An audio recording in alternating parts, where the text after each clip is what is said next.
Okay, we are live.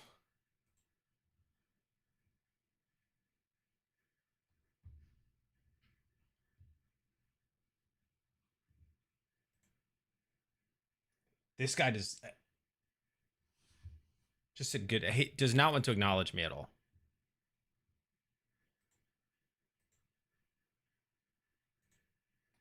That's actually crazy. Okay. All right, who's ready to talk about episode 6? Let me post in the Discord that we are uh in this now. The post show.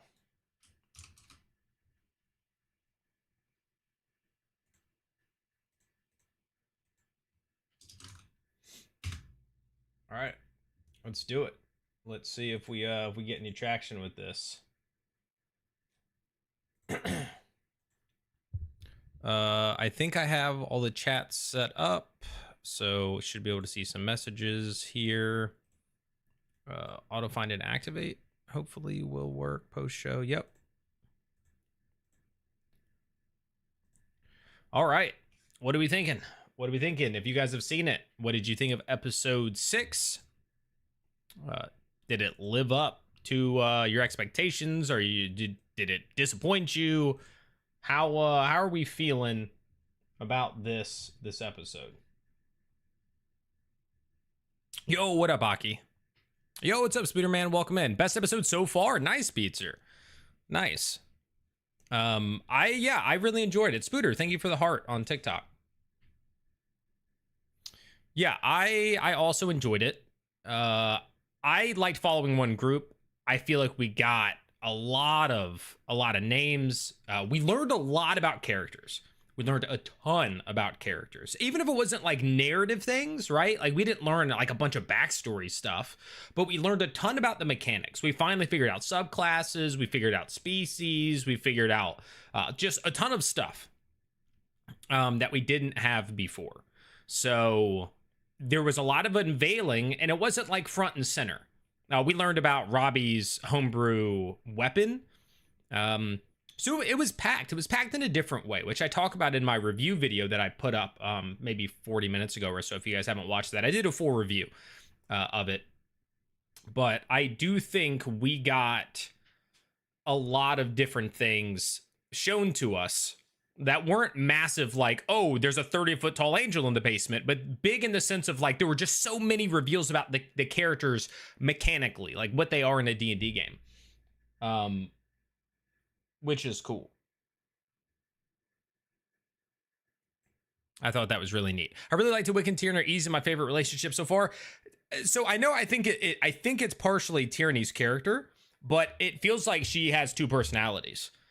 Like it's like she can't decide sometimes if she wants to be the person that's like super actually kind of sweet and nice and kind, or the person who's like, I'm a demon and I'm gonna, do these things. And I know that she said the one thing with the dagger was because of like her archetype being like suffering and stuff like that, but it still feels like she's having a little bit of an identity crisis, which I think the character is, right? The character is having an identity crisis, so that's fair. No doubt about that. Yours as well, Jimmy? Heck yeah. No, they're fun. I have said many times I think Wick is being played incredibly. Like I have thoroughly enjoyed Wick. Sam has played him phenomenally. I'm a huge fan of that. Yeah, real quick, if you guys haven't already liked the live, whether it's TikTok, YouTube, wherever you're at, definitely give it a thumbs up. Hopefully that'll get some more people in here. I know that we've got multiple post shows going on right now, but hopefully we'll get some folks in here. I know the stream is also still going. I think they're getting towards the end of the Critical Role rebroadcast. I'm pretty sure they're getting towards the end of the rebroadcast. So hopefully then we'll get some more folks. But I was kind of losing folks anyway. My only nitpick was the initiative order in the first con. Oh, yeah. Are you talking about because they were like, wait, can I do this with you, or can I hold action for this to do that? And then it just felt like they started to get pretty wonky with what they were doing. Like Brendan was just allowing them to do stuff. Um, but it did also feel like there was definitely a bending of the rules for what was allowed. For instance, when you try to hold action in D&D, technically rules as written, you get to declare the thing you are holding your action for, and then there's a trigger, and that trigger allows you to then complete that action. Whereas they did it as like a, hey, I'm just not gonna go yet, and I'm gonna go when they go. And that's not how it works at all. But Brennan was just like, sure, why not? I think partially because like that isn't a fight they're supposed to actually do. Which would be one of my gripes, is I feel like we've gotten a lot of fights so far where like the goal isn't for it to actually be a fight. But you know, it's still very early, and it's still like about lore and figuring stuff out and yada yada yada. I also am a little confused because I thought they decided not to go to the Glade last episode, and I could be mistaken, but I thought they decided that, and then they ended up walking into the Glade. So like I don't know. Keeping it a bean. Thank you for that heart. On the note, I'm not sure how I feel about Cadigan. I love Robbie, but he hasn't clicked yet. He's still slow burning. He's 100% still slow burning. We're still figuring things out. I have enjoyed the moments where he has been active, but he also has not been as active. And I know him and Taylor have tried to have these moments where they like go off of each other. And they even tried, I think, last night, and it was just a moment where something else was happening, and they got overtalked, and then they stopped. I think that happened last week as well, where they tried to have something where him, like, Cadigan and Taylor were having their moment, and it just unfortunately didn't happen. Was not expecting Mighty Nine first episode. Yeah, I also was not expecting that. I haven't watched it yet because I've got out 2 YouTube videos today. So I have not had a chance to watch that. I'll watch that, and then I guess, I don't know, maybe I'll do a review about that. But I actually have not seen that yet. So we will need to watch it. Have any of you watched it yet? The Mighty Nine first episode?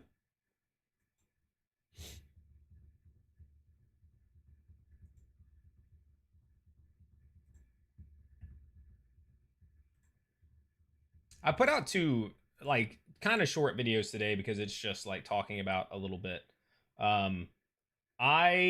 Guys, we are 20, not to be off topic here. We are 20 subscribers away from 8,000 on YouTube.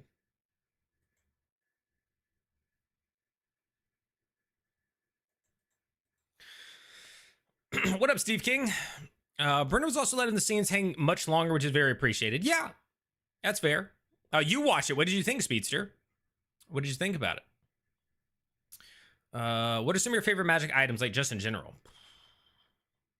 I'm having a really, so I had this item in my game that I actually play on Friday nights. It is a vestige weapon called Quicksilver. It's an intelligent weapon, and I've really enjoyed that because of how I built it into my backstory. So I'll say that up front. I always love like a cloak of protection. I think those are great. And then it just depends like what I'm playing. But I love a good cloak of protection for sure. I did watch it. Yeah, guys, if you watch it, don't spoil anything, but just say like, what do you think? Right? Like, overall first episode of the Mighty Nine? What did you think? Hey, I see it. Keeping it a bean. Thank you so much, man. We are now 19 subscribers away from 8,000 on YouTube. They did pick to go to the gnome's house instead of Hawthorne. I think Brenna just led them there after leaving. I agree. And those are the moments where it's like, I don't mind it if he would not have given them the choice. Like, if they would have stumbled upon it, I'd have been like, cool, no worries. But when you specifically were like, hey, what option are you guys gonna choose? And they're like, let's go to that one. And then they go to that one, and then you're like, boom, right after, guess what? You ended up over here because I have some stuff to share with you. Yeah. Again, it doesn't make or break anything for me, but I would say, and I'm not completely against this, a lot of games are like this. The game I run is kind of like this. It's like railroady without being railroady. Like, you're gonna let players choose the things they want to do, but sometimes those 2 or 3 different paths, they're still gonna take you to the same place, right? It may alter how you get there. You may have a different experience once you get there because of what you did on the path, but like, you're still gonna get there. And that kind of feels like where we're at with it. Watch it tonight. They're at 500,000 views already, which is great for them because they need a ton of views to get it redone. So that's super. Yeah, heck yeah. I thought it was good. Almost none of it was in the campaign. Oh yeah, because they said that like most of this was going to be like they're introducing the characters before they actually got together. We're getting to see that pre-campaign thing. So I enjoy that. I got bingo, so I'm happy. You did. You nailed that. I think they found it because Laura hit nat 20. Yeah, I mean, you could always put it on to like she hit that and they hit a good survival and therefore got them, but like they weren't going for it. So I don't know. Either way, it happened. So it, yeah, I'm not upset about it in any way, shape, or form. But it is something I noticed because I thought I was like, wait, they were given 2 options and they chose the other option, did that option, and then somehow still ended up in that place. So that was a little weird. Can we talk about the full circle moment last night with the fireworks and the lost kids ending? What? The fireworks 100%. Muzin, thank you so much for that subscription. Really appreciate that. Chris Ming, thank you for that subscription. These are coming. I wonder if I'm getting them late or if you guys are not watching the live, like you're like a minute behind or something like that. Thank you guys for those subscriptions. I really appreciate it. It did for a little bit. See you later. Hey, peace out, Spooter Man. Thanks for popping in. Do we know who Tayor's god is? I don't think that's been revealed yet. Like who? Well, one, I don't know if they still like really follow the gods. He wasn't alive when the gods were there. Right? He grew up in a godless world. So like, does he have a god? I don't know. One of the things that intrigues me is when they're finally going to kind of come out with like, how does Tayor get the light? Right? Like, where does his come from? That's something that we haven't found out yet. It's something that's been hinted at where like Wick wonders, like, where does he get it from? Like, how do you get to cast this stuff? You don't have filament in you that we know of. So those are, interesting questions that I hope that we eventually get answers to. But as of right now, we don't have any of that information. Before I leave, make sure to check out the Discord server. Yeah. Feel free to join, guys. It's linked down. Actually, let's see if it finally works. Yeah, he just has like a lion's head on like as his holy symbol, which is like a lion's head. Is the Discord bot command gonna work? Looks like a no. Being 2 options, your own path that they chose to take. Oh, again, I might have misunderstood that, Mason. Yeah, it's completely possible that I misunderstood that, and it was just they wanted to rest before going there. I could go back and look at episode 5 and see if that's actually what they did, but I thought it was like, because in the cooldown, I thought she was like, oh, I wanted to go there, but like this was the better option, or something like that. That was more off of where they were trying to go, I thought was part of the discussion. But, I mean, unless I go back and listen to that part in episode 5, I don't, like, I'm not going to die on that hill. You know, it's fine either way. Yeah, his lion symbol did glow. What that means, I think that was part of getting that detection, right? You get divine sense. I missed out on the part, and somebody pointed out in Discord, and then I figured it out today, that I didn't realize we had also gotten Tayor's subclass, like his oath, figured out.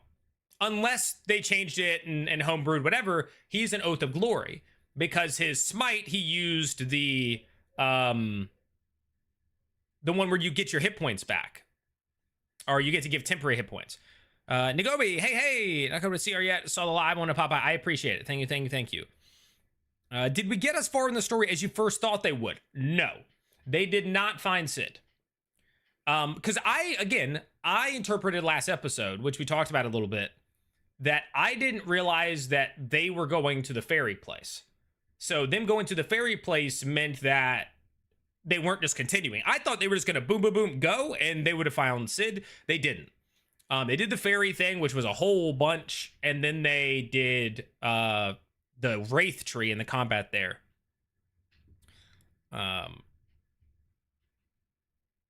Yeah, so they got there. They at least didn't find his body. So they were worried that he might be killed at the Wraith tree, which I thought was a very unique and shows kind of the dark side of the good with their whole thing where the Fae are like, yeah, we send people, big folks, to the Wraith tree, and then the Wraith tree kills them. So now they can't tell anybody. But not only can they not tell anybody, our place is protected from the undead.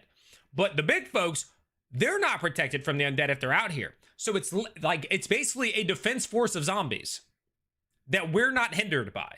Like, we're protected from zombies, so we let the Wraith Tree populate the area in zombies, and then therefore nobody will find us because they have to go through the zombies, right? Like, that was a very interesting style with that. But okay, Mason, I hear you. Clarified it was the same northern direction line, and Teora spoke of Obed's place as resting to clear the mine. Fair enough. So they were going that way anyway. Makes you wonder, he got past the Wraith Tree. Yes, I'm wondering if he just ran. Like, if it was just, he just ran, or maybe he got saved. Or maybe that's where he gets captured. Maybe he's at the Wraith Tree, and that's where, like, some people from Casimir's group show up, and they fend off the undead and take him away. I don't know why they would, like, take him instead of just letting him die there, but yeah. Yeah, Robbie calling them utilitarian fairies. Yeah. So we discovered a lot about the Fae, and the fact that, like, when they say it's for the Fae and all that, they mean all of them. The Red Caps, Skinner was freaking something else.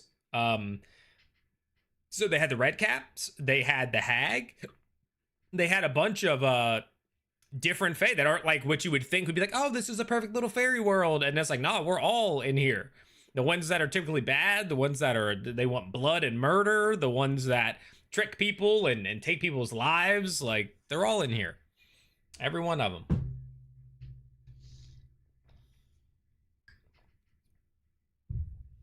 So, yeah. I enjoyed sticking with one table. I want to know more about that blade. Thimble's weapon turned out to be really cool.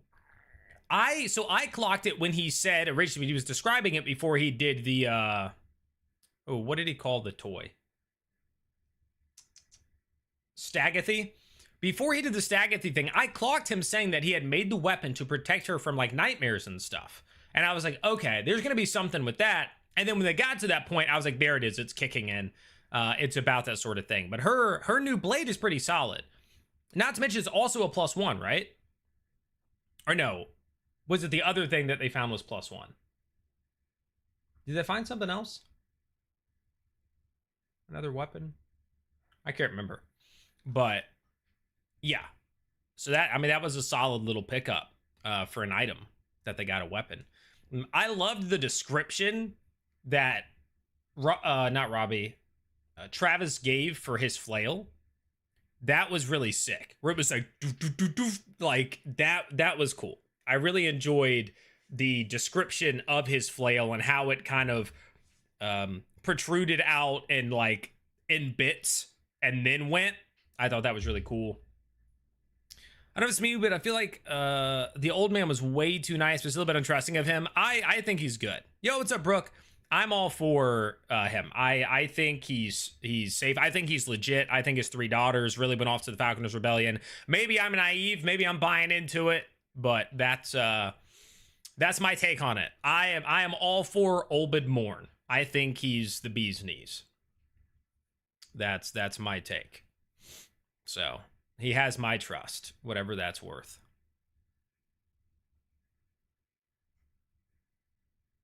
Whatever that's worth.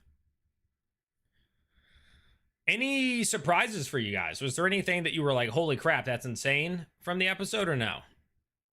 Yeah, the whole thing where you get to animate like a tiny object once a day is also really cool, to like send it off to do something. And she took the toy, so now she can send Stagathy off to do things, right? Like, oh, go be a distraction, just like roll down this hallway, or, you know, like whatever. I bet we're gonna see that used in some pretty funny ways. I hope so. I hope they don't just like forget about it and not do it, because I think there's a lot of fun things you can do by animating random little objects and toys.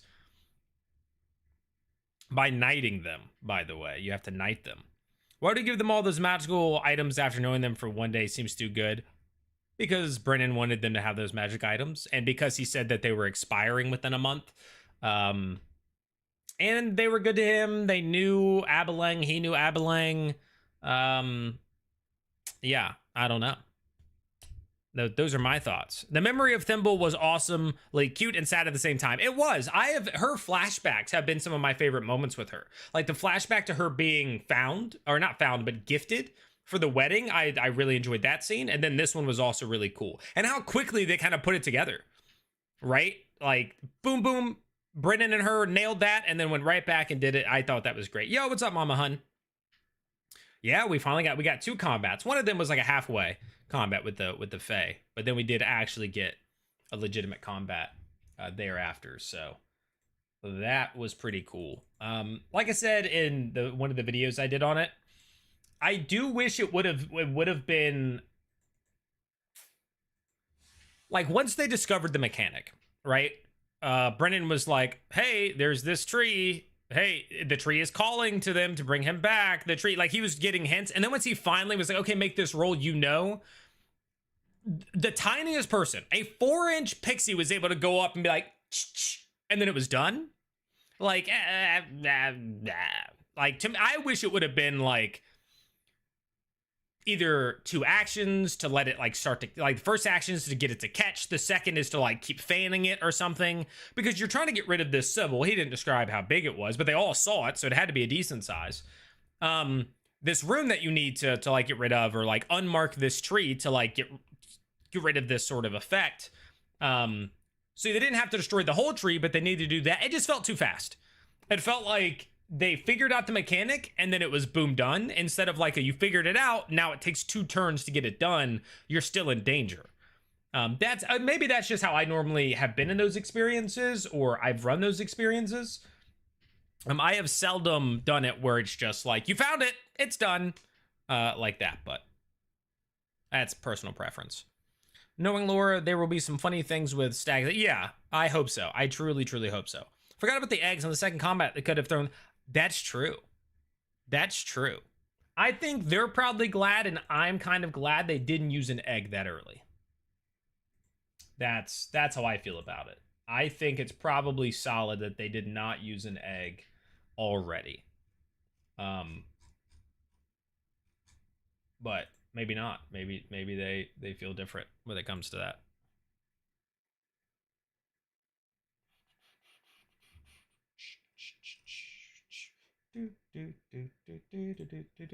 I think what I'm not going to do in the future, though, is do my post show at the same time. Because I feel like he cut the combat short because the episode was getting long, because the first combat was dragged on longer than expected. Agreed. I think we've seen that, though, already a couple times. I think that happened when we ended up not getting just soldiers last week, was because the combat before went too long and they had to bring the 8 players back to split into tables. And then I think similar to this, like we've had this thing where they are not getting there, like it's not running at the same pace. I think it's very interesting that most of this table has something to do with the old gods or deity.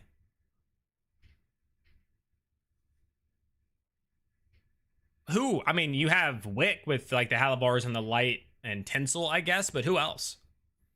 Because it wasn't that fast, 100 zombies would have overwhelmed them. No, it wouldn't happen right away. I think that, oh, thanks, Brooke. Yeah, I can't see the likes because I'm doing like an all chat thing. Sorry, I had this heating pad because I pulled my back like a month ago and it still bothers me. I think like Brennan said, he said more are gonna keep coming in, and like somebody might get knocked, but like they weren't about to get like TPK'd the next round.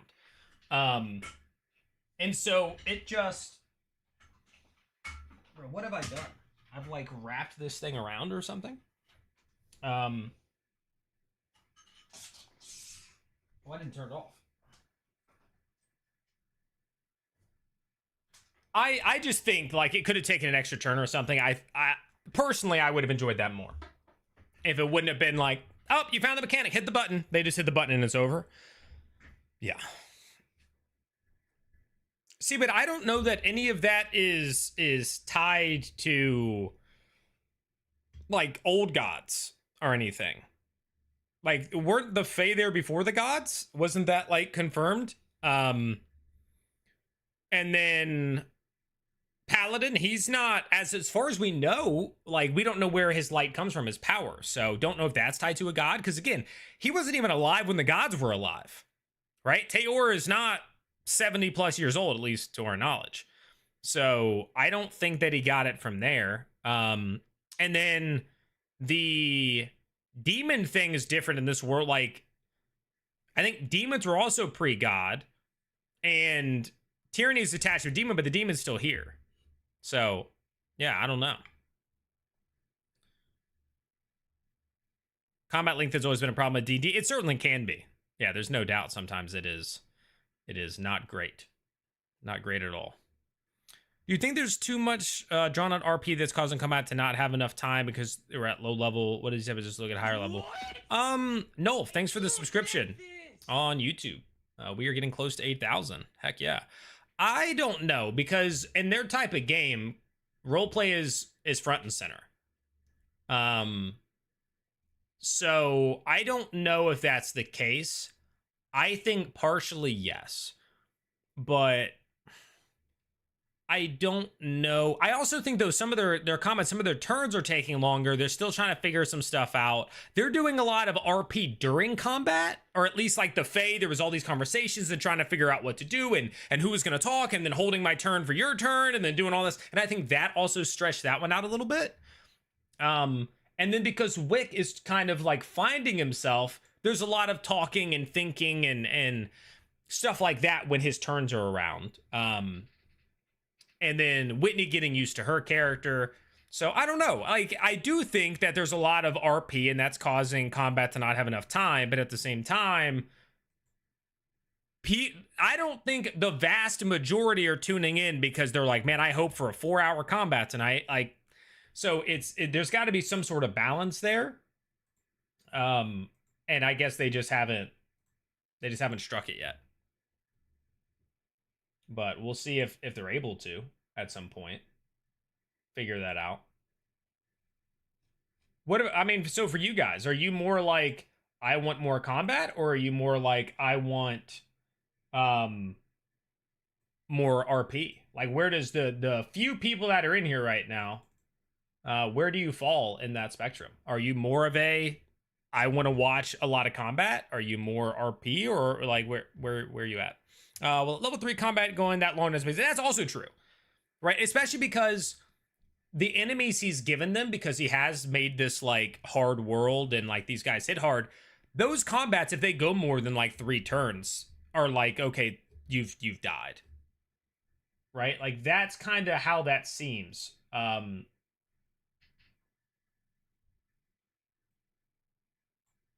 my point of view. Because when he's like, oh, that monster hit you for 16. At level 3, like, if you get hit twice for 16, there's a decent chance you go down.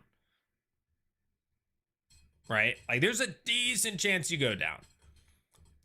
Danny's not in space on TikTok says, I'm more of an RP person myself. Sometimes combat can drag, so I like the pace of art. Yeah, it's gonna go different. I like Mash, you said, depends on who I'm playing with. I agree with that too. I also think it's a lot of like the design of the encounter. For instance, I had a combat last week in my Saturday game that was 37 rounds. 37 rounds. And I would say out of 37 rounds, 10 of them were probably just movement for me. That's all I was doing, was movement. Because there was difficult terrain and I needed to get to this tower to get up and like disable this thing. And it was all difficult terrain. And I moved 30, so I was going 30-30, but in reality, I was only moving 30, and it was like this big, like, yeah, it was intense. So stuff like that, I'm like, all right, you know, this is a bit much, but I think there's other combats that are really fun, and they can still take a while, and they can still be, but like, if they change up a little bit, if there's freshness, if everybody knows what they're doing, and the rounds or the turns are quick as well, I think that can be fun. And I personally do like a little bit of narrative splashed into my play. For instance, my Saturday game, they don't do a lot of that like Critical Role does. Critical Role does a lot of narrative stuff in their game. They'll describe how they're doing it, why they're doing it. They'll say what they say while they're doing it to add flair and narrative and story. My Saturday game, no, it's just, oh, it's my turn. I roll the dice. I attack that guy. Cool, I hit. Here's how much damage. I'm done. Right? Like, it's very much mechanics. It is a board game. Right? Like, that's what it is. And a lot of the ways for them when it comes to combat. whereas other groups are not so much that. So yeah, I agree with it depends on the people for sure.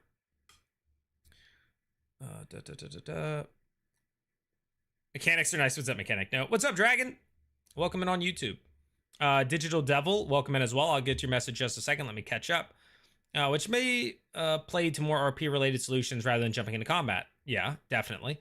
I like the Aki says, I like this balance. I'm disagreeing with you on the tree burning out quickly from the narrative perspective. Yeah, I'm fine with the balance we have. I think that happened a little too fast for me.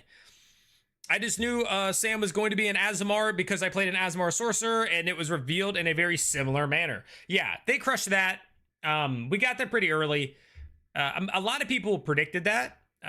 Most people, I think, but now we have like that sort of confirmation, right? Like we know that he is an Azamar at this point. So that works. Digital Devil says, on one hand, Wraith was insane for level 3 party, but on the other hand, it's a testament on how strong Paladin still is, despite what everyone says about Smite, Nerf, Terror, Carrot. Yeah, 100%. Well, one, he carried hard with it, but you also have to remember that against the Wraith in particular, he's very good. His Smite is not going to do the extra D8, and it's not going to be, like, other monsters won't be vulnerable to it. But I agree with you. I think Paladin is still totally fine. And they took away some of the burst damage of Paladin, but they gave Paladin so much more. Which is why people complain about Paladins are nonsense. Like, if you think Paladins suck in 2024, you are literally insane. I stand by it. They can now lay on hands as a bonus action. 2014, guess what? You want to heal somebody or yourself? Full action. Full action. You get to do nothing else. Now you're like, I swing. I do this. What? Lay on hands. That's insane. Channel divinities like Sacred Weapon used to be an action, and then the next round you got the benefits of them. Nope, not anymore. You're like, as I swing, Channel Divinity for the Sacred Weapon, boom, I do the extra damage. They got so much better in every way. They just can't burst an enemy down in the first turn with smites. That was lame anyway. So I'm off my soapbox. Paladins are still very good.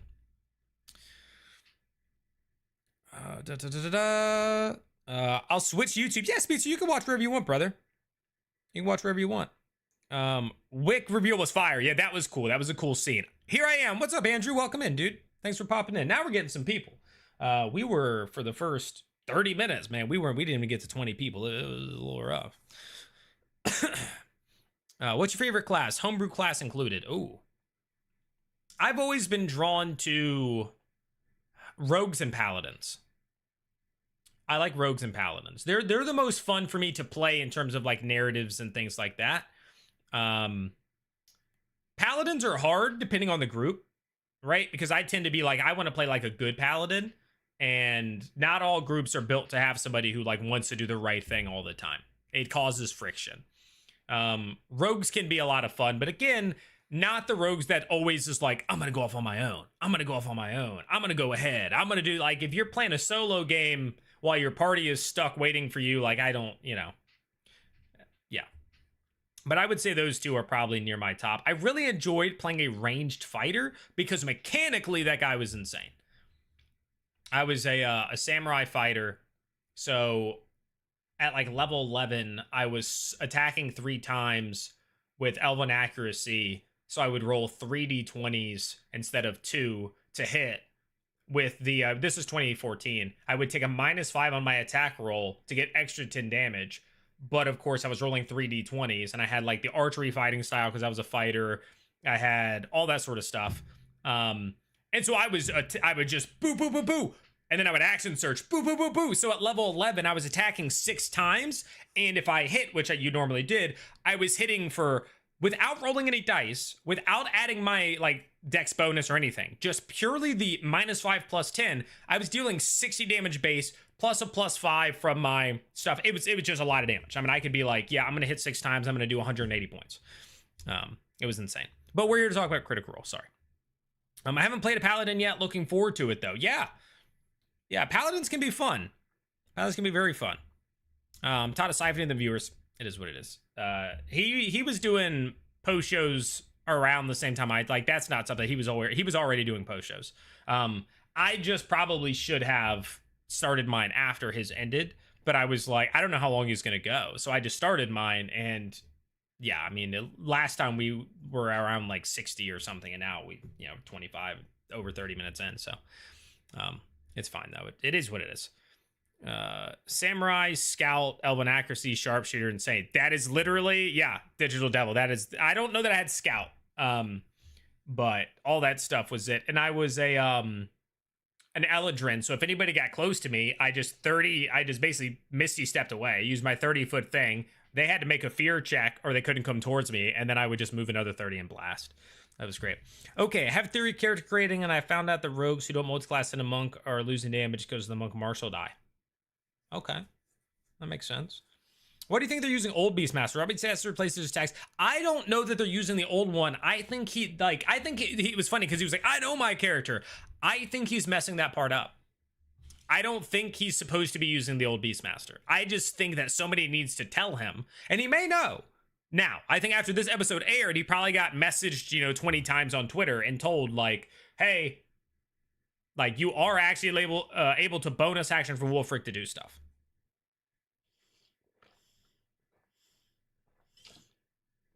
Because I think in 2024, they can do that.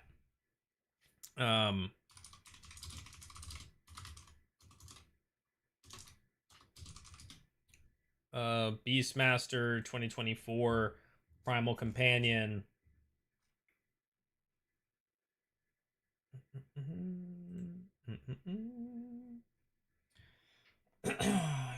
Animal and combat the beast acts during your turn. It can move and use your action on its own, but the only action it takes is the dodge action unless you take a bonus action to command it to take a different action. Yeah. So I think he just messed up, because I don't see any world where all of us 2024, they're like, hey, Robbie, you got to use the 2014 Ranger. So I'm pretty positive he just forgot or messed up or something. And that's why he's doing that. But hopefully he learns and he knows now, and we'll get to see Wolfric fighting too, which I'm looking forward to Robbie describing his attacks along with Wolfric's attacks. I think that's going to be sick. We found out about his homebrew weapon, which he had told us about, the Atlatl, which is a very interesting weapon if you guys have never looked into it. He is a Plains range fighter. He was awesome. Have they changed the Ranger anywhere compared to range fighter? Unfortunately, not if you're looking to be like, my main thing is shooting a bow the best way that somebody could possibly shoot a bow. No, you're still better off being a fighter. I'm pretty sure. Yeah. Paladin is cool, but Baldur's Gate 3 gives me PTSD because a calm quest could lead to Oathbreaker. Had to pay the Oathbreaker. Yeah, BG3 Oathbreaker stuff was kind of intense.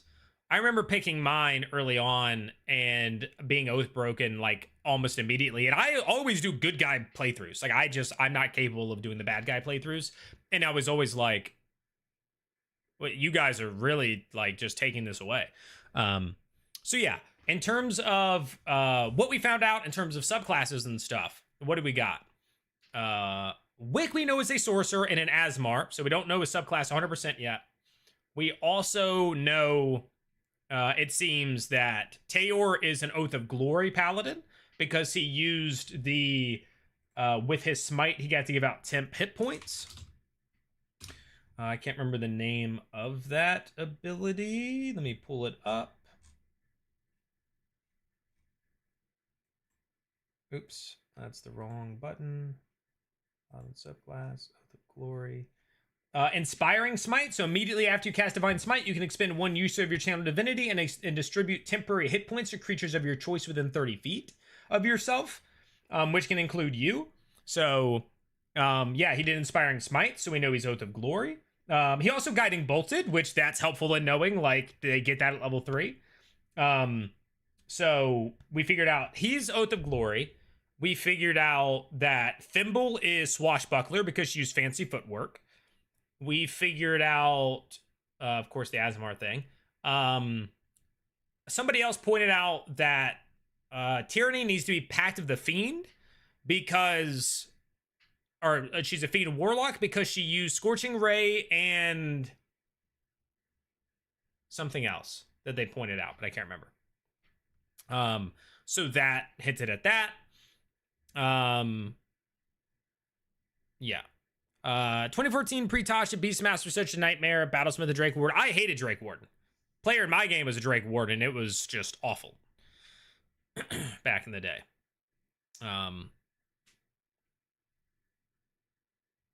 Yeah, she had a Pact of the Blade or something like that. Yeah, but that doesn't. I don't think that meant something specifically in there. But when you tie it in with the Scorching Rays, I think it limited that. Yeah, Hex, and then she did the Scorching Rays, which I think is only a like maybe Fiend. Somebody else made that point. I don't know 100%. Is Fiend lock with Blade Pack 10 hit points? Yeah, and the tip hit points on kill. That was the second thing. It was tip hit points on kill, the Scorching Ray. So she's a Fiend Warlock with the Pact of the Blade. So we figured out a lot of stuff about all the characters. So we still don't know 100% Wick's subclass, but we got basically everybody else's figured out from the soldiers table. So that's a W in my book.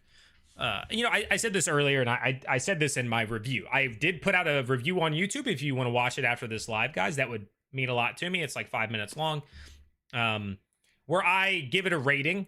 I rate the episode. I talk about what I liked about the episode, what I didn't like about the episode. And I basically say we didn't get massive reveals like we did in the overture, like, oh, there's a 30-foot tall angel in the basement, and this person ripped his dad's skull out of his head, and his heart got ripped out. Like, we didn't get that level of stuff, but we learned a ton about the characters mechanically, right? Like, we learned subclasses, species, like all that sort of stuff, which I think is dope. Wick is most definitely a Clockwork Soul. Some people are still dead set on Divine Soul Sorcerer. I'm with Clockwork. The only way he's not Clockwork is if like he has the luck thing somehow, because he's not a human, so he didn't get it through like that. And he misworded or intentionally said it in a way that made it sound like the Clockwork ability. I'm leaning Clockwork. Wolfric is a beast. Yeah, Wolfric is a Beastmaster. Yeah, we learned that too. Jamie says, my theory is that they used Abyssal Tiefling stats, but switched Ray of Sickness to Scorching Ray because she said she was resistant to poison. So you don't think that necessarily confirms her ability? I had a feeling Thimble Swashbuckler because her character feels like she could be part of Captain Hook's crew. I agree with that. She definitely had the vibe that she could be that, and now it's confirmed. Fine, Sam got her back with D&B. Yeah. Both Sam and at a point Robbie leaned in and tried to like point to where she could get her attacks and all that. I thought she had played D&D a decent amount before. From like seeing an interview with her, she made it sound like she's definitely played or DM'd D&D, but maybe it was a different game system. But yeah, she was in there. She still figured stuff out. People just had to tell her like, this is your bonus to that. The funniest part was like, she never did the math herself. Right? She would just say like, she'd roll and go 7. She'd roll the next and go 4. And she'd be like, so 7 and 4.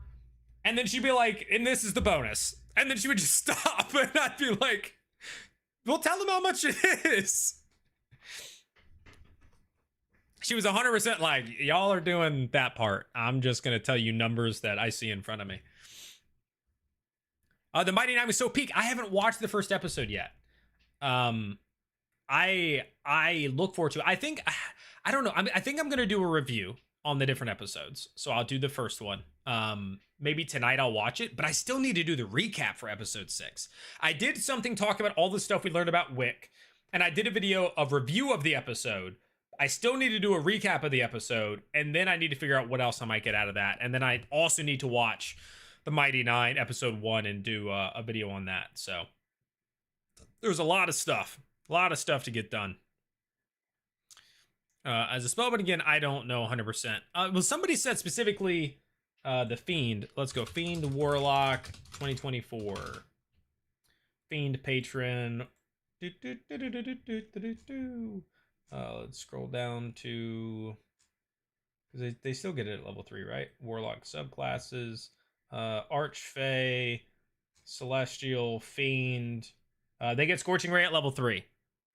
Is that, and I don't see it in the list for, it's not for Celestial, it's not for Archfey. Celestial would have been an interesting one because she keeps saying like, my contract is with Wick. It's with Wick. So I like if she would have been celestial, that would have been like fitting to that narrative. But no, Scorching Ray is from, it's not in Great Old One. So yeah, she's got to be based on Scorching Ray again, unless it's changed for some reason. She's got to be Fiend, and when you reduce an enemy to 0 hit points, you gain temporary hit points. She also gained temporary hit points. So definitely seems like a Fiend warlock from her. Digital Devil says, I think Julian would be Battlemaster Swashbuckler. It kind of fits. Yeah, I could see that.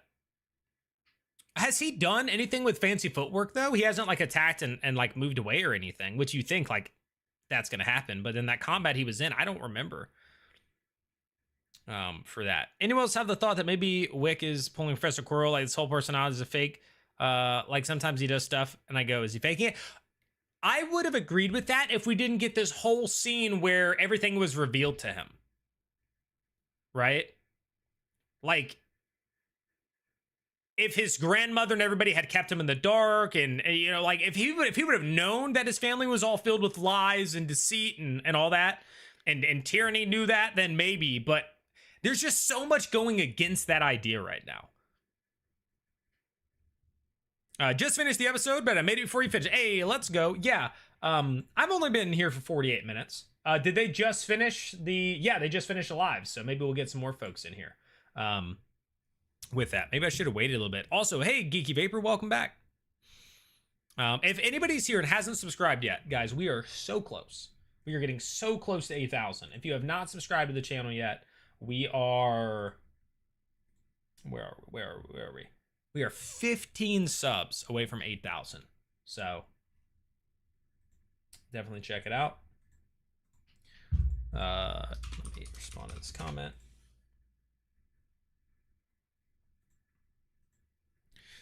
I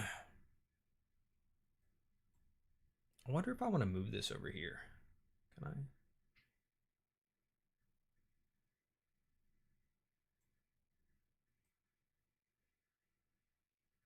I want to let me.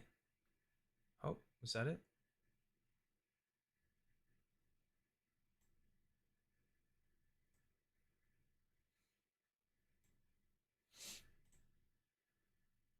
I'm tired of having to look so far to see the chat, so I'm going to move it right here.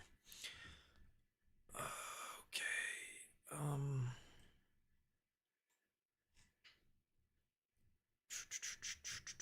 You think Wig Sorcerer subclass could be homebrew? He could be homebrew, but I don't think so.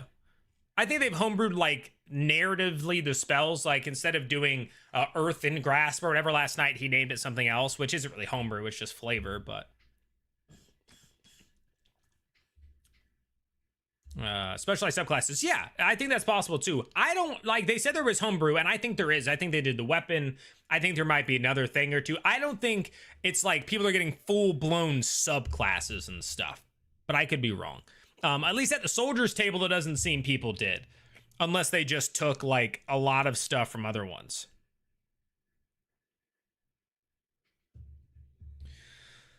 It was pretty funny when Robbie realized he was taking Tyranny's pact weapon.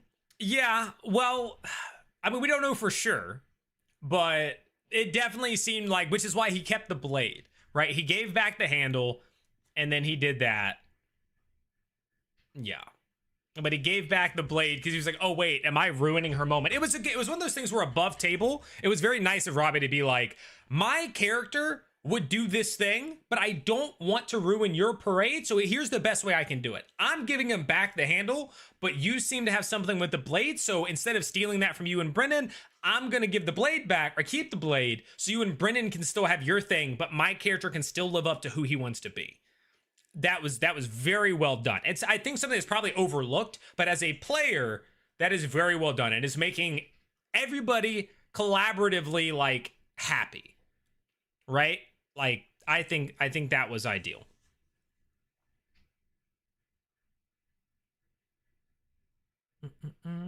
Cold 5 cost unless they charge for a tire change. None picked up. Oh, I can Tito. Well, time to fire Costco. Handle's important to the gnome. Yeah. I think when he levels up, he would pick those subclasses. That's what I meant. He has no subclass levels yet. But I'm taking a while to guess what. Oh, you think he's gonna go there? Oh, because he's multi-class. You're right. He wouldn't have a subclass yet because he's multi-class and he's level 3. That's a good point. I think people saying Echo Knight for the whole curse thing and Thiazi, I think that makes some narrative sense, but is an Echo Knight cursed? Like, is that what it is? So that's where I lean away from that. Because I'm like, unless it says in there, or maybe they reflavor it. Again, they could always reflavor it. But that's the part that kind of makes me go, I'm not sure that's how that would go, right?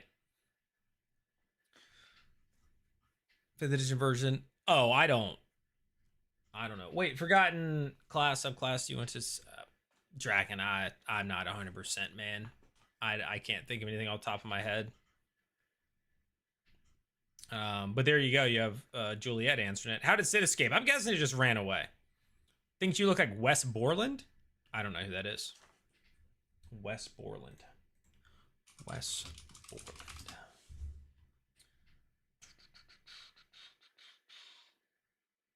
Rock musician. He's a guitarist and backing vocalist for the new metal. Oh, he's in Limp Bizkit?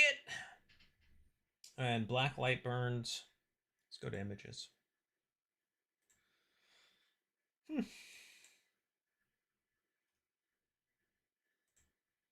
I can maybe see it in some of the pictures.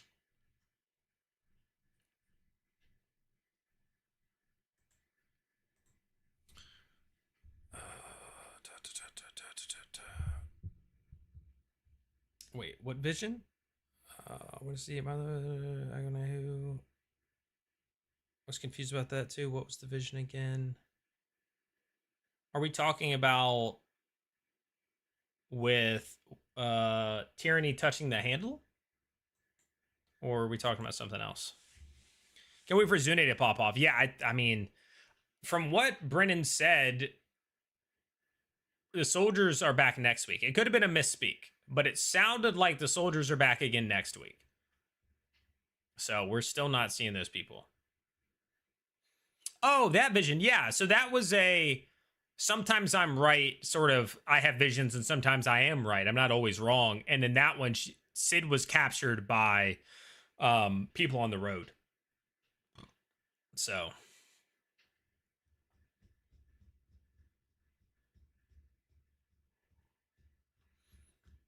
Yeah, so it's possible that he ran off like he escaped the tree and got captured. Or he got captured before he got to the Wraith tree. Or they showed up at the Wraith tree and they grabbed him before he could die to the Wraith tree.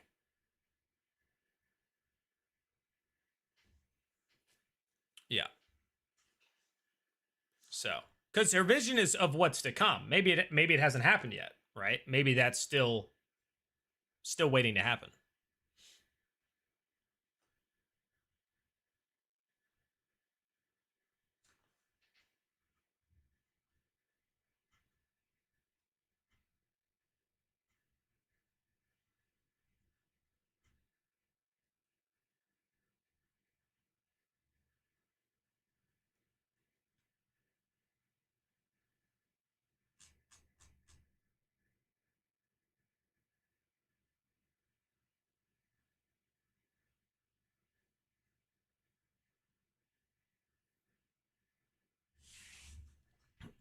To murder Casimir so bad. Oh yeah, that was another fun moment from it, was where Wick's all like, well, we could arrest him, and everybody was like, no, we're gonna kill Casimir.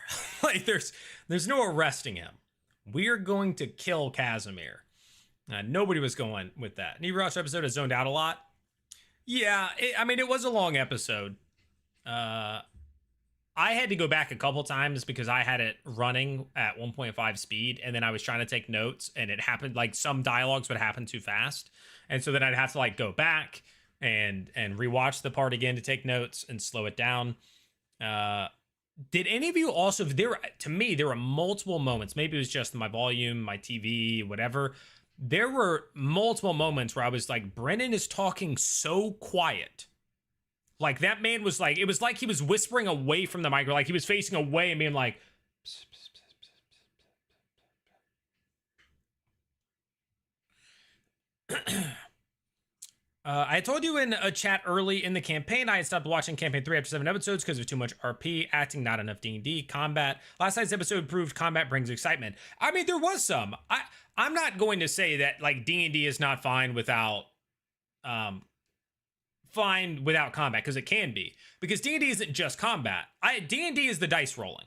That's what D&D is. So they can have RP where there's still persuasions, there's still deceptions, there's still religion checks, there's still perceptions and investigations and acrobatics and athletics. Like, that's D&D. D&D is rolling of dice for things. So it doesn't have to be combat, but yeah, combat should be in there. Combat should be sprinkled. Like, I personally don't know how much of a campaign I would watch that had zero combat. So I'm with you there, but I also don't need it like every single session, half a session needs to be combat. But yeah, we like different things. There's nothing wrong with you liking that. And what I also enjoyed the combat. Like, I did enjoy the combat. I wonder what subclass Izuna is. I feel like he's Vengeance Paladin, a Draconic Bloodline Sorcerer. The Draconic Bloodline thing would be interesting with the like the eyes. Like, maybe that plays a role into that. This is why I like Brennan lots of dice rolls. One thing I also really like about Brennan's way that he'll say before the dice is rolled, which locks him in. It does lock him in a bit, and I feel like he's regretted it once or twice, where he'll go, okay, on a 15 you get this, on a 20 you get this, on a 25 you get this, and then they'll roll and they'll get like a 14, and he's like, ooh, yeah.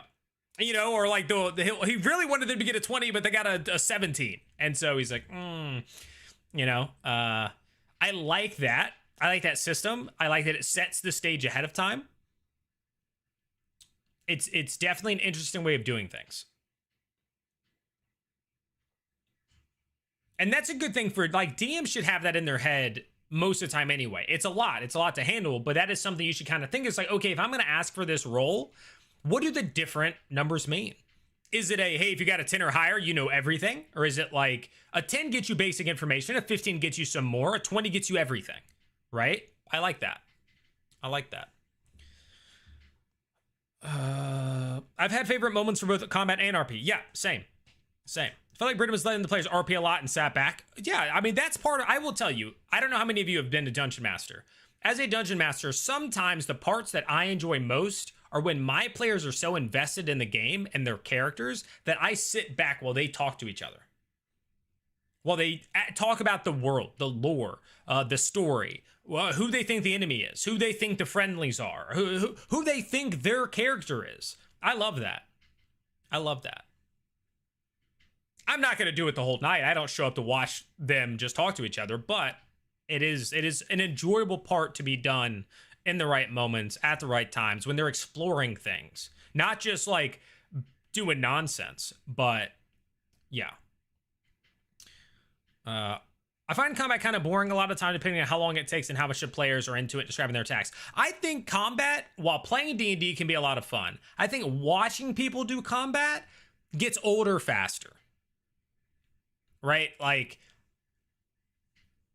that normally combat is where I can comfortably set it to 1.5 speed on beacon and not worry about like losing something, because it's, you know, it's dice rolls and whatever, some narrative here, some narrative there.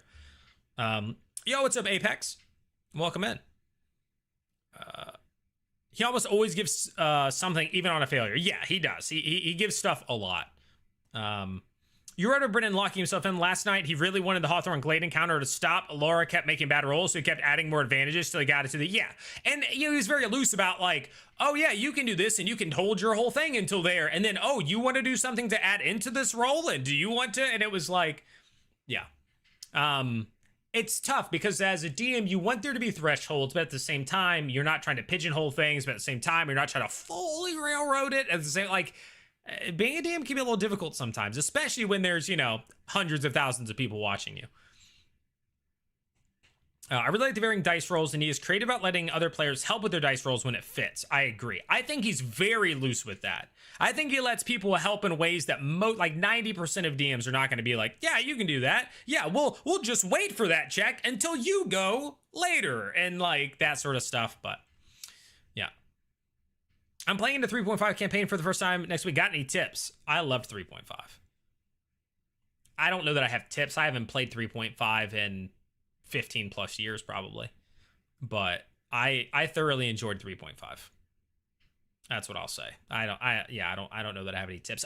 Don't, if you want skills, don't fudge your intel. Don't dump intelligence. Intelligence is important in 3.5. Like that's how you get skill points. So I'll say that. If you give yourself an 8 intelligence, you're not going to be skilled in many things. So yes. Well, paladins are difficult in anything because they're what do they call them? Mad classes. They need multiple attributes, right? Like you need to basically have like 3 stats instead of 1.5, 2. Yeah. Episode 5 into the new campaign world. If you were an arm on what class, subclass, race would you be? Whew. God, I don't know. Somebody else answer that question. I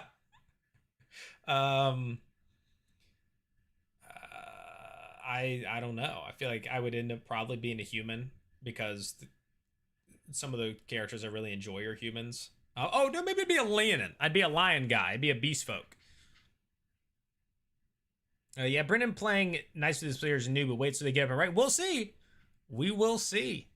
If he ends up picking it up. I think so. I like, and on one hand, I like that he set this stage of like my stuff's gonna be hard. Like I'm going to make combat difficult. But when you set that tone like that, everybody's now judging you every time you let off the gas. So I think it's a tough thing to do because now you're going to get judged whenever you let off the gas. And now people are expecting you to like go harder than you probably want to go. People are expecting you to like really be out there like, I'm going to kill people. Like it's whatever. So I know that they want it to be like, all right, one of the big criticisms of campaign 3 and of sometimes Matt's groups is that they never really risked. Like players didn't die very often. Like that, they were pretty safe most of the time. And so I think that's why they marketed it this way, was that like Brendan was gonna be like, oh, I'm good. This is gonna be a brutal world. Nobody like loves playing in a world where it's truly like, oh yeah, I'm gonna kill your character all the time. Especially with a group like this, where it is like, you can say whichever way you want. This is a narrative first game. Critical Role is a narrative first game.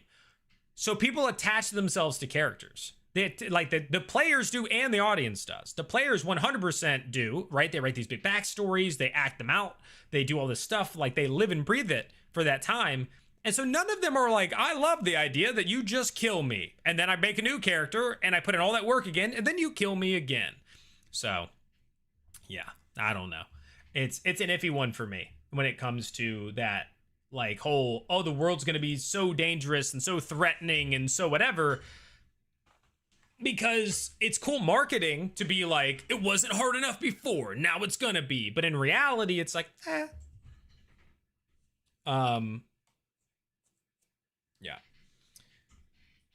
Like that type of DM. Yeah, I mean, there's a balance, and I think it's okay for people who are like, yeah, I want to play in that type of world. I don't think that's good for Critical Role, personally. I think having a character death or 2 throughout a campaign, sure. Maybe even with 13 players, maybe even 3 deaths, 4 deaths throughout an entire campaign, a 3-year campaign with like 4 character deaths, I think.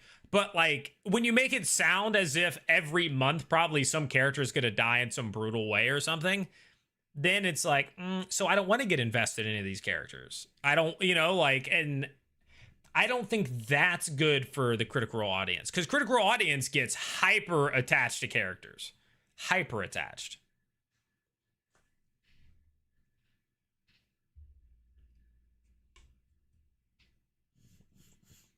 I need water. I'm thirsty.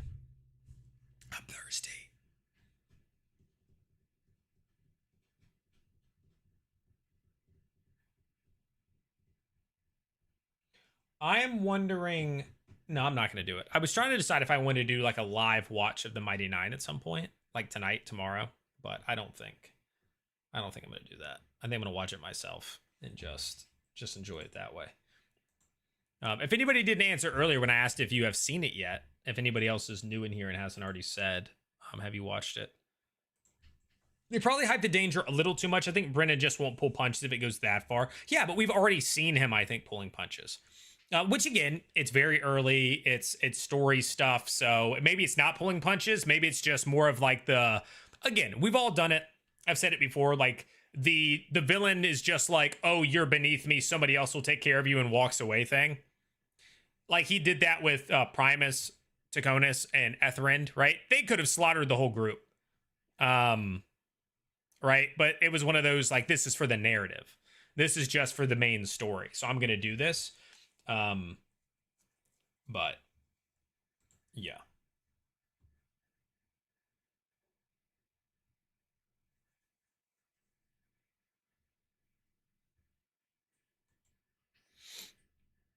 I have an idea for a one-shot that has, like, a video game response system. Basically, they're stuck in a video game and have to beat 3 bosses to get out. The final fight is a fight against each other.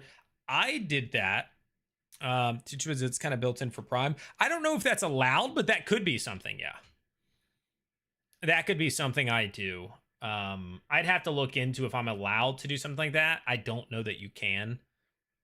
But yeah, that would be a potential thing I could do, is to like stream watching that. But yeah, Andrew, so on my Patreon, I posted a one shot that I made.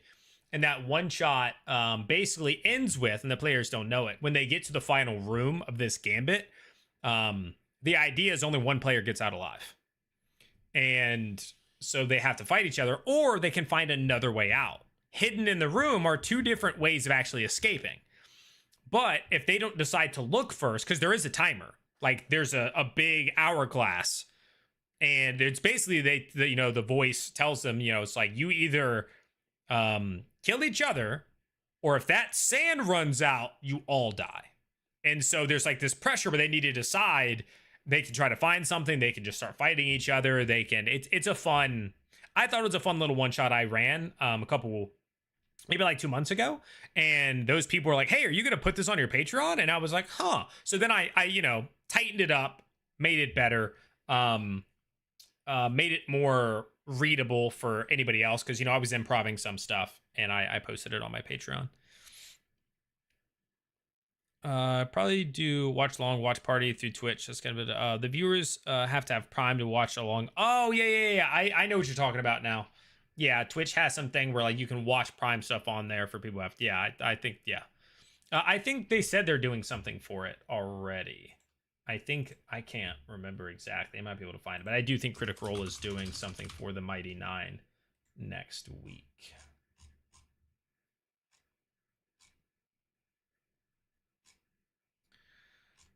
I don't remember.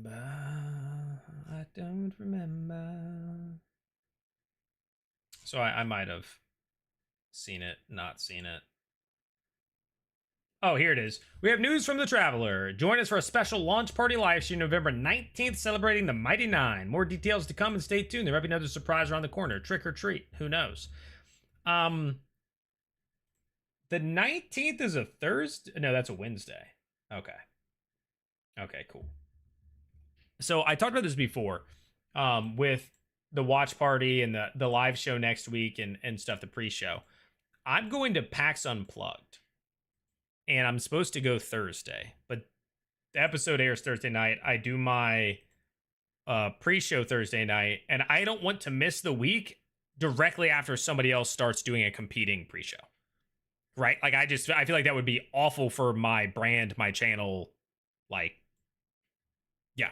Like that would it's like, oh, somebody else is now trying to do exactly what I'm doing. I'm going to miss the next week. And then everybody will just go there. Like it's like the worst possible situation that somebody decided to do it at the exact time I'm going to leave.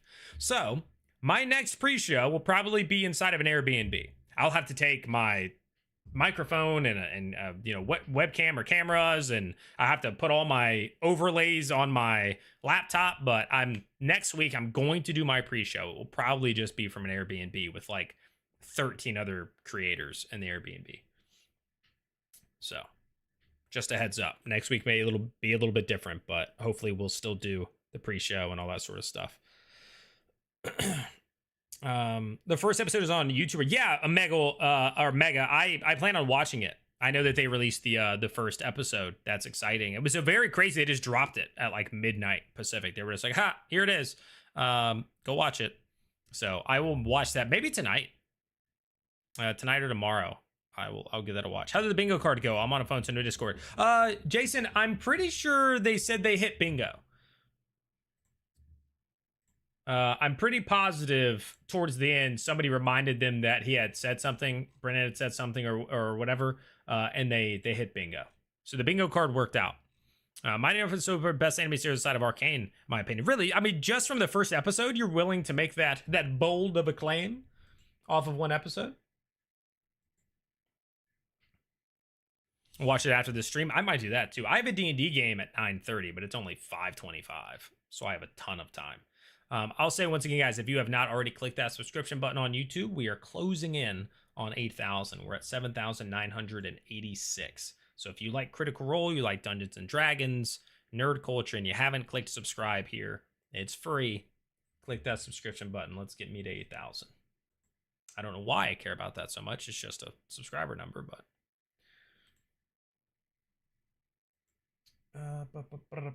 Speaking of things you guys are watching after this, I put out 2 YouTube videos today. If you guys want to check them out, one is just talking. It's my review of episode 6. I just talk about what I liked, what I didn't like, and give it an overall rating. I retroactively changed last week's rating because I think I gave too high of ratings. I wanted, like, I started too high because I enjoyed the episode, but I was like, well, shouldn't I save like 8+ for like when I'm like, this episode was absolutely phenomenal, instead of just like, I enjoyed it. So I lower last week's episode a little bit, and then I put a rating on episode 6. And then I also did one talking about what we learned about Wakander from this episode. That one's only like 3 minutes long. So if you guys would, after this, open it up, let it play, and give me some retention. Give it a thumbs up. Mighty Knight episode 1 early drop was surprising. I thought someone was trolling until I saw on YouTube homepage. No, I saw it from like an official thing, and it was like, oh, holy crap. I mean, just in the middle of the night. So it's kind of crazy. I thought 8 was fair for this week's episode. Yeah. I'm still somewhat worried that I might have given it too high because I enjoyed this week's episode, but I also was like, I haven't figured out my scale yet. I think that's the main issue for me to like rate episodes and share how I feel about them. I don't know my scale yet. And it'll probably take quite a few episodes to compare to before I'm like, okay, this is where this one is. This is where this one is. And really know where I'm at. Said from the animated series you've watched, Gravity Falls comes in close. I've never seen Gravity Falls. I don't watch that many animated things. But I did enjoy Legends of Vox Machina, and from what they've said, you know, one, I like the longer episodes. I can tell you that right now. I'm going to enjoy that we are getting longer episodes. Do I love 8-episode seasons? No, not in the slightest. I hate how little episodes modern shows give us. I do. I miss 16 episode, 20 episode, 22 episode seasons. Like I want something that I can watch for a little while, you know, and then hopefully that ends and I get some months and then there's the next one, versus like, oh, we're going to give you 8 episodes and then the next season's going to come out in 2 years. And you're like, what? So yeah, that's how I feel about that.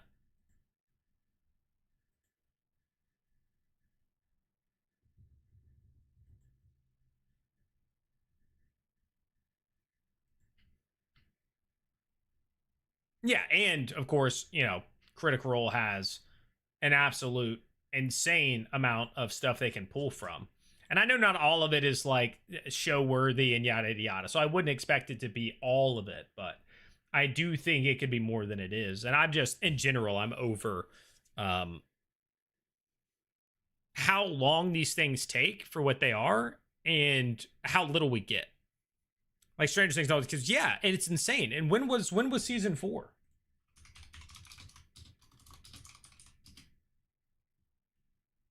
$2022.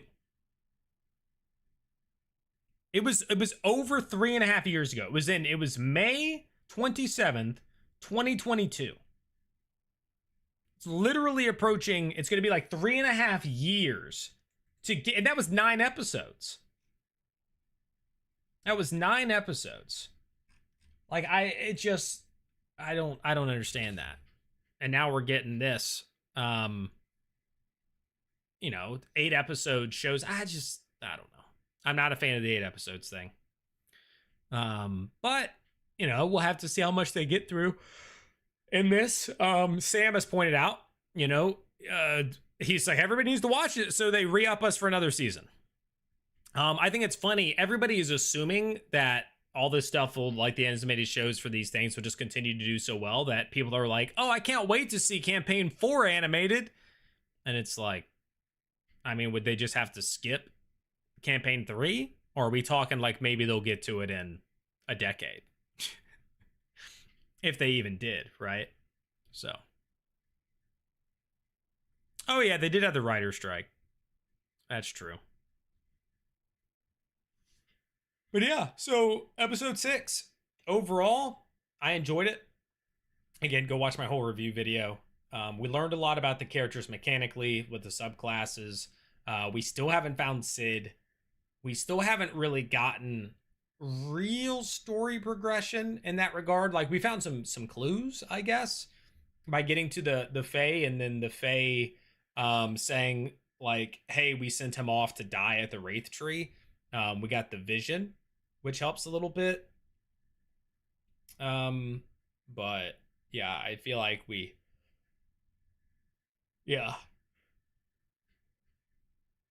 see if it was animated.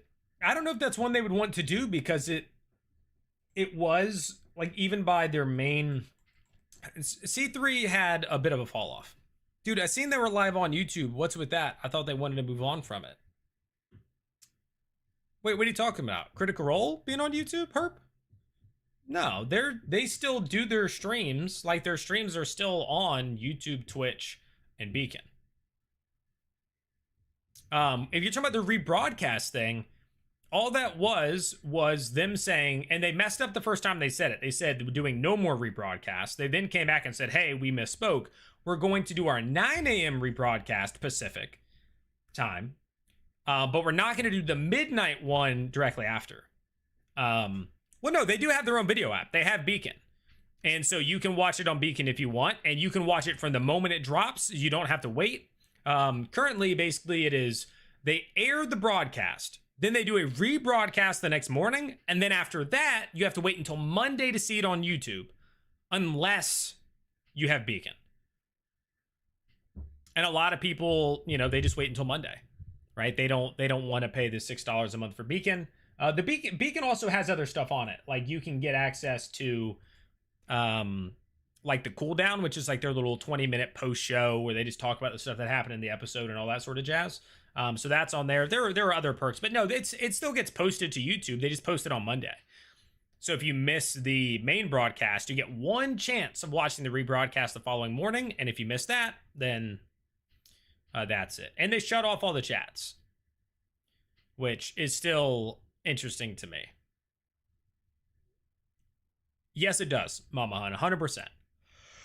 Because that was part of their defense, right? Like they said, that one of the reasons they sent people to the tree was because the tree would turn them into zombies. They had undead protection. And so they were safe from the zombies, but big folks wouldn't go over there because of that. So yeah, Hawthorne's glade is more at risk now because of that. That was part of their defenses. So I won't be able to. No, you will, because at that point it will be up. Most of it will be on YouTube, assuming you finally catch up, right? Like if you're on campaign 3, episode 2, campaign 4, 1. Campaign 4 has nothing to do with campaigns 1 through 3. Campaigns 1 through 3 are connected. they're in the same world. Stories end up like intertwining at a point. The characters from previous ones get involved. But campaign 4 is completely altogether new. It's not related to those stories at all. So it's a decent starting point. But yeah, if you wait until after the Mondays, then the VODs are on YouTube and you can just watch them there. Or you subscribe for $6 a month or $60 for an entire year, and you just watch whenever you want all the episodes that are currently out. So those are your options. You think they do Exandria Unlimited animated series or movie? It's completely possible they pitch something like that. I mean, clearly they have connections with Amazon at this point. So maybe they do say, hey, how would you feel about like a mini series, like a 2-3 episode mini series for Exandria Unlimited? I don't know. It's possible if they want to dig into some of that stuff. Chelsea talking to us that what's a lot of. I mean, I'm sure they were. Like, don't get me wrong. Like they probably had a lot of problems, but I mean, you turn on some of the filtering, like making people have their like phone numbers linked or whatever to watch or to chat, and then you ban people. And then like you clear it out by just banning people, because when people are banned, they can still watch your stream. They just can't chat. So if you're not going to lose a viewer in that way. So, yeah. Do you think we get a new version of Talks Four-Sided Dive in the new year? I think they said that they were kind of planning on doing that. Is Four-Sided Dive a pre-show or a post-show? Or is it something completely different? I've seen some, but for some reason I just don't remember. Like, I've seen them sporadically over the years. I've just like tuned in. Learned about watching people start watching them. Yeah. So campaign 1 is the most real Dungeons and Dragons like, and then it slowly progresses into being more of an entertainment product. Yeah. So post. So would it replace the cooldown, you think, or would they do the cooldown with everybody and then 4 people would go off and talk about it after? Or do you think it would just replace the cooldown?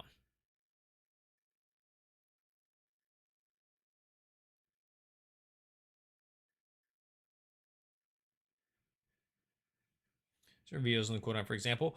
You don't think there's that many subscribers to Beacon? Isn't everybody in the Discord on Beacon? And then that's not even all the people, right? Because not everybody joins the Discord. Some people just sign up to watch it. They don't care about being in the Discord. And there's about 11,000 people in the Discord.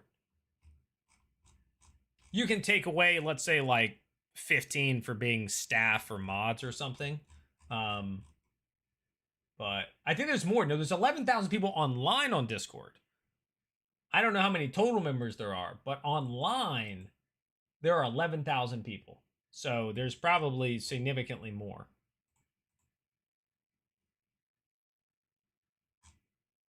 I mean, it's $6 a pop. That's $66,000 a month right there. Just people who are online right now, not including people that don't get in the Discord, not including people that are offline, not right? Like, yeah, there is not a Discord. Yeah, so in the Discord, there's 11. I'm pretty sure. I don't remember. Can you get in the Discord without being a Beacon member?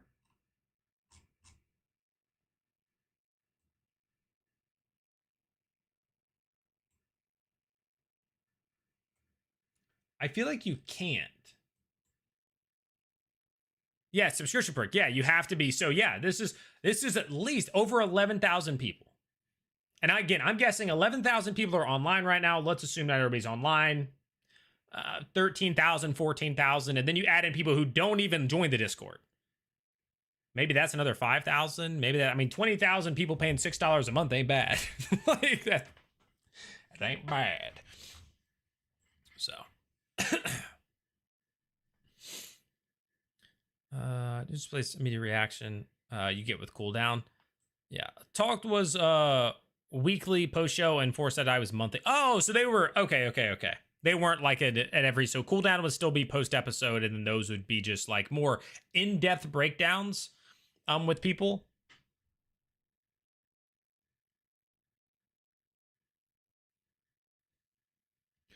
But that's still all speculation on the numbers when it comes to Beacon. Like I don't know that any of that is actually correct. So just so we're clear, I don't actually know.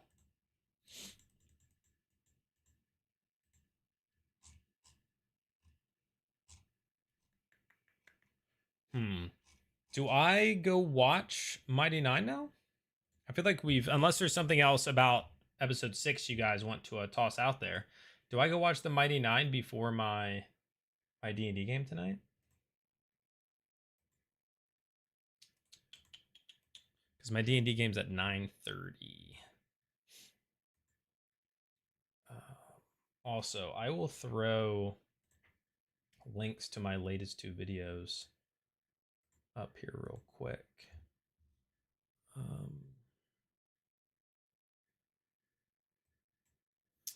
The audience have just random questions, talks us more talk show like and funnier. Okay, I dig that.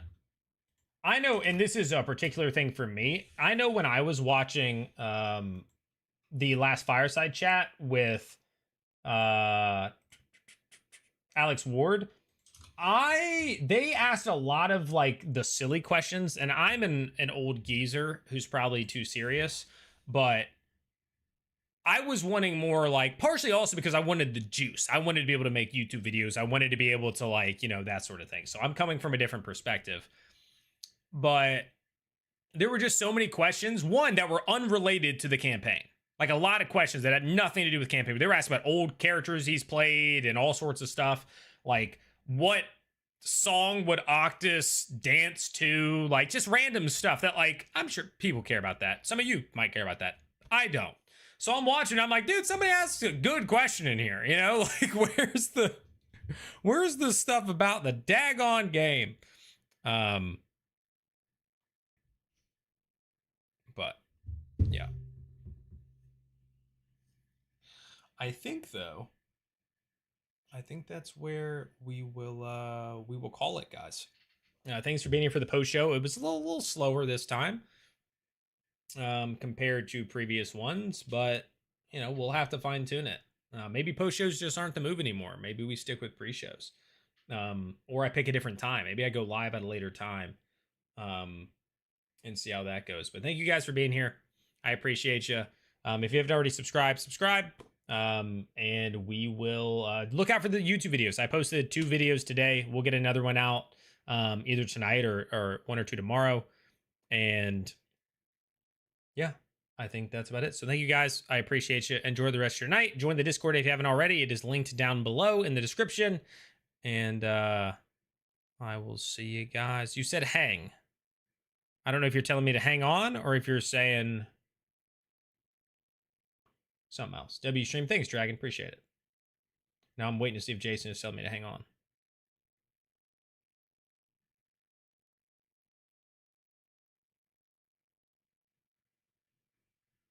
I'm going to give it like 10 more seconds.